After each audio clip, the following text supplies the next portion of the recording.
নমস্কার বন্ধুরা, আজ আমি বানাচ্ছি কাবলি ছোলার ঘুগনি।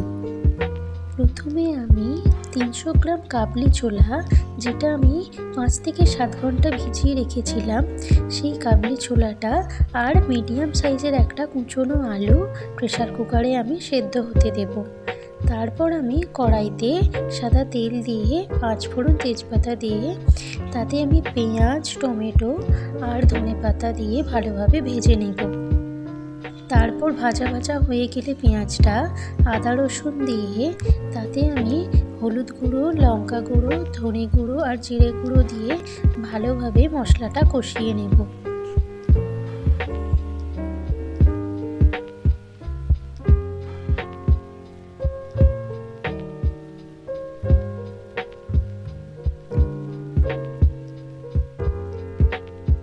মশলাটা কড়াইতে যাতে না বসে যায় তার জন্য আমি সামান্য জল অ্যাড করলাম।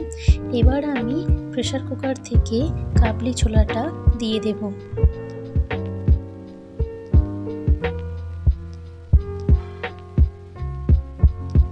কাবলি ছোলা, জল আর আলু মশলার সাথে ভালোভাবে মিশিয়ে নেওয়ার পর আমি দিয়ে দেব পরিমাণ মতো নুন আর গরম মশলা, আর দেব স্বাদ মতো চিনি, আর হাতে মিক্স করে দেব কাসুরি মেথি।